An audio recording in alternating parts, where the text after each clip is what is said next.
میں first year کی طالبہ تھی جب خالہ نے ہمارے گھر سادہ آنا جانا شروع کیا۔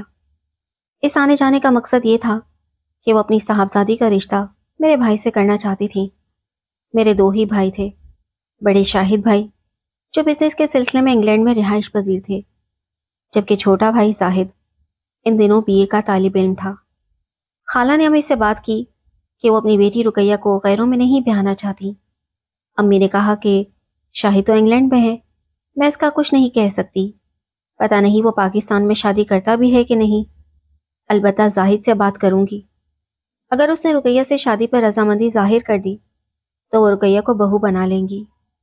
یوں امی نے زاہد سے بات کی تو اس نے کہا کہ مجھ سے کیا پوچھتی ہیں، جیسے آپ کی مرضی، مجھے آپ کی مرضی سے شادی کرنی ہے۔ بیٹی کا جواب سن کر ماں خوش ہو گئی اور انہوں نے خالہ کو تسلی دی کہ تم فکر نہ کرو، میں بہت جلد رقیہ کو اپنی بہو بنانے کا اعلان کر دوں گی، پھر منگنی کی باقاعدہ رسم بھی ادا کر لی جائے گی۔ ان دنوں زاہد نے بی اے کے پرچے دیے تھے اور اب ایم اے کرنے کا سوچ رہا تھا۔ میں اکثر اسے چھیڑتی کہ دلہا بن کر تم بہت دبلے لگو گے، خدا را کچھ کھاؤ پیو، کچھ پرسنالٹی بناؤ۔ ان دنوں میرا بھائی واقعی کافی دبلا پتلا تھا۔ خیر جب اس کے کانوں میں رقیہ کا نام پڑا تو وہ دل ہی دل میں اسے چاہنے لگا، مگر ہمارے گھر کا ماحول ایسا نہ تھا کہ ان دونوں کی کھلم کھلا بات چیت ہو سکتی، بس دور دور سے دعا سلام رہتی تھی۔ میں اکثر زاہد کو رقیہ کے نام سے چھیڑتی، وہ شرما جاتا اور مجھے مصنوعی ڈانٹ دیتا، لیکن مجھے معلوم تھا کہ میرا بھائی دل دل میں اس رشتے سے کافی خوش تھا۔ منگنی کے لیے شاہد بھائی کا انتظار تھا، کیونکہ انہوں نے اطلاع دی تھی کہ وہ جلد آ رہے ہیں۔ امی نے سوچا کہ بڑا بیٹا آ جائے تو زاہد کی منگنی کروں گی، کیونکہ اس کی شمولیت سے خوشی دو چند ہو جائے گی۔ جس روز شاہد بھائی انگلینڈ سے آئے، ہم سب انہیں لینے ایئرپورٹ گئے۔ خالہ رقیہ بھی ساتھ تھیں۔ جو ہی وہ ایئرپورٹ سے باہر آئے، خالہ کی نظریں ان پر جم گئی۔ وہ جس طرح بھائی کو دیکھ رہی تھی، اس سے اندازہ لگانا مشکل نہ تھا کہ اب وہ بیٹی کے لیے زاہد کے بجائے شاہد کا انتخاب کرنا چاہتی ہیں۔ تب میں نے رقیہ کی طرف دیکھا، وہ بھی شاہد بھائی سے بہت متاثر نظر آ رہی تھی۔ خیر ہم خوش خوش گھر آ گئے، سب ہنس بول رہے تھے۔ ہم سب نے شاہد بھائی کی آؤ بھگت میں کمی نہ کی۔ آخر اتنے برس بعد وہ اپنے گھر آیا تھا۔ زاہد اور میں مذاق کر رہے تھے کہ ہم نے تو سمجھا تھا کہ بھائی اپنے ساتھ ایک عدد میم بھی لائیں گے، لیکن ہمارا خیال خواب ہو گیا۔ امی نے کہا کہ شکر کرو کہ میرا بیٹا کسی انگریزنی کے چکر میں نہیں پڑا، میں اب اس کے لیے اپنے وطن سے ہی دلہن تلاش کروں گی۔ اسی طرح باتیں ہوتی رہیں جو خالہ بھی سن رہی تھی اور سوچوں میں کھو چکی تھی۔ اب وہ پریشان تھیں اور سوچ رہی تھیں کہ انہوں نے جلد بازی میں غلط فیصلہ کر لیا ہے، بیٹی کے لیے زاہد کا انتخاب کر لیا، جو دبلا پتلا واجبی سا لڑکا ہے اور ابھی کمانے کے لائق بھی نہیں ہے۔ دوسری طرف شاہد کی شخصیت جہاں غضب کی تھی، وہاں اس کا پھیلا ہوا کاروبار، انداز اور بول چال میں وقار بھی تھا۔ اب وہ ہاتھ ملنے لگی کہ ذرا سا انتظار کیوں نہ کر لیا، کیوں رقیہ کے لیے زاہد کا رشتہ لیا، اور ادھر بہن نے بھی ہاں کر دی۔ رقیہ کا حال بھی خالہ سے کچھ مختلف نہ تھا، وہ بھی دل ہی دل میں حسرت کر رہی تھی اور ہاتھ مل رہی تھی کہ زاہد سے بہتر تو شاہد ہے، مگر لب پر وہ بات نہیں لا سکتی تھی کیونکہ امی ناراض ہو جاتی۔ ان کے لیے تو دونوں بیٹے برابر تھے، وہ چھوٹے کا دل کیسے توڑ سکتی تھی، جبکہ اس سے رقیہ کے لیے وعدہ کر چکی تھی۔ رقیہ اب زاہد سے بات کرنے سے کترانے لگی، وہ بات کرتا تو چڑ کر جواب دیتی۔